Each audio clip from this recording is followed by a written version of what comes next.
This time I'm gonna show you something with the clavi. Many people ask me, hey Rick, how you start the clavi? Why did you do that? How can we learn it faster, in the fastest way? So what I recommend, at the beginning, sing it. If you sing, it's easier because first of all, your brain gonna catch it, and second of all, you'll know what you do. And don't think to play like Horacio Hernandez, like right now, everything at the same time. It's not gonna work out like that. So what I recommend first, listen, go on YouTube or iTunes, listen some music, some Latin stuff, just to know how it is and get the feel. If you're from a rock background or metal background, it's a different feel, but try to get it at some point. So I have a clavi on my left foot. If you don't have it, you can go with the hi-hat, doesn't matter, okay? The matter that in that exercise is just to do the exercise with your feet well. So start, at the beginning, start with a tempo. It can be super slow. And my point is to play not hard, play super soft, to be comfortable and feel it. So I'll show you an example. If you go with the 3-2 or the 2-3, doesn't matter.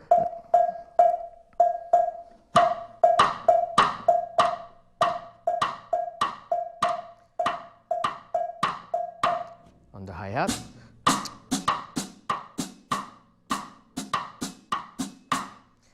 You see, at this point you know what's the rhythm, and your feet's gonna work on it. If you have a metronome, that's better.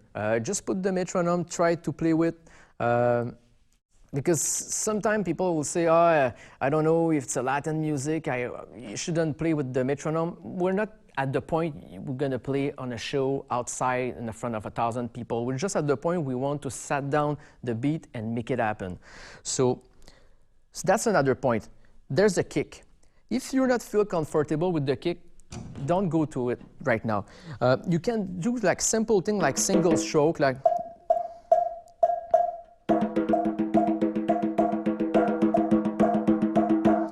just to develop it. You can do the paradiddle, all the rhythm on the top of it. So that's gonna be a good start. But you can sing also. If you're not able to do it, for example, do the rhythm, pam pam pam pam pam. Sing it. It's gonna be better and easier to go forward with this exercise. If you can go further with, usually I try to add the kick. Not every time. I'll go with like a songo kind of bass drum, but sometimes I like to move the kick a little bit. So I can do like something like as a songo beat.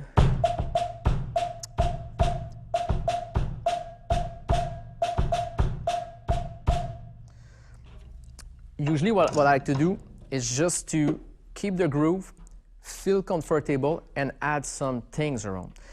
I have two snares here without the brushes, very open. Imagine that's conga, okay? I'm not the best conga player ever, but it's something I like to play. So just to feel the snare as conga and play the bass drum and the clavi, you're gonna feel like more you're in the style. So I'll give you an example. 1, 2, 3.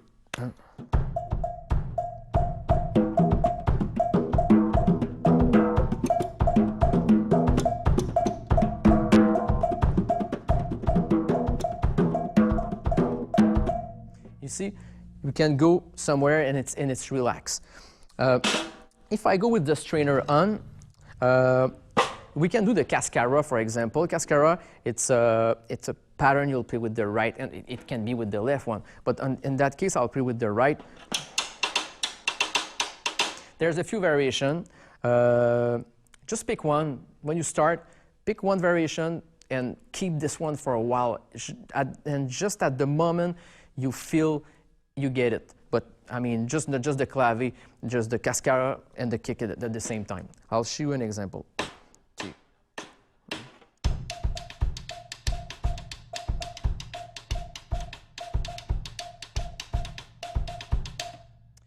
So that's another step. There's a cowbell here. You can play around. You can change the accent as the same thing as the hi-hat 16-note exercise I showed at the beginning. Same thing. You can change the accent. You can play with the accent. Or sometimes the accent can be the thumb. So with that, you can create more. Because many people, that's the same question. I had a lot of students, okay? I maybe had like, I don't know, 300 students in my life, maybe more than that. And a lot of students ask me, what is a drum solo? Where I should go with? Is there some vocabulary I should play on? It's coming from your art, but you need vocabulary for that. So you need to build some vocabulary. So I'll redo the Latin pattern, and I'll do the clave with my left foot. I'll do the cascara with my right hand, but I'll try to play around with my left hand, okay? So 1, 2, 3, 4.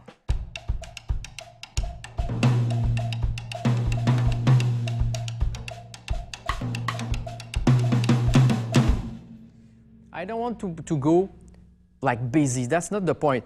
We're still at the point, it's a lesson. We just want to see what we can do with it. And we need to groove, you know, we need to feel something. I'll do the same thing, but I'll go with the right, for example. 1, 2, 3, 4.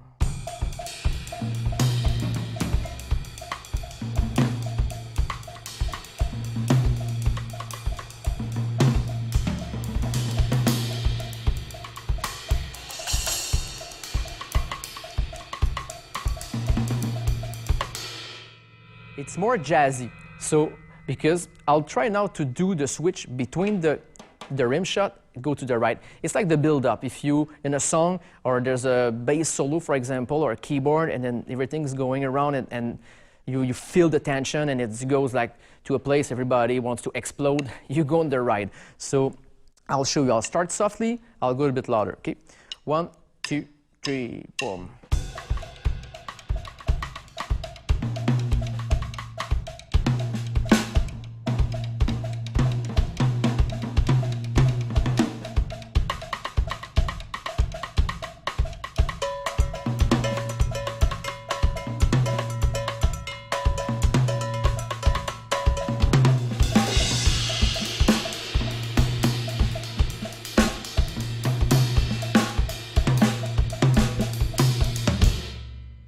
For sure, you can go at different speed. You can go super slow, like.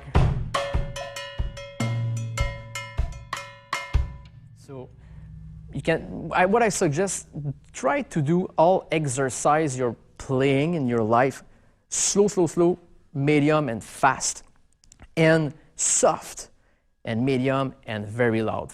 Like, because if you stuck with one sound at one speed, you're gonna be screwed. I mean, if you do like something in a slow tempo and you're not able, same thing if you have a double bass drum pedal, don't try to just like, sometimes just try to make it slow, but well, super square.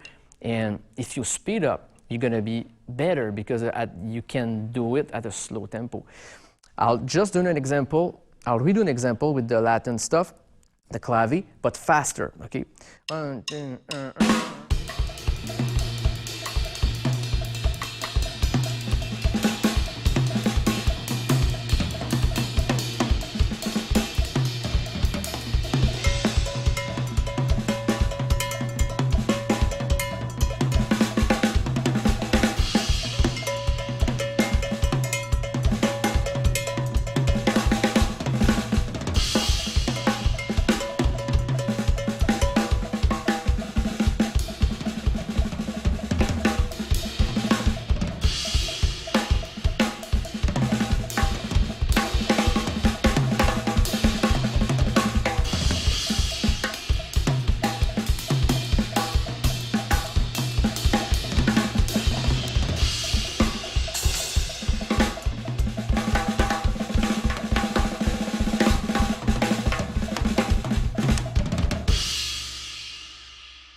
So that's that's 3 different examples we've seen today.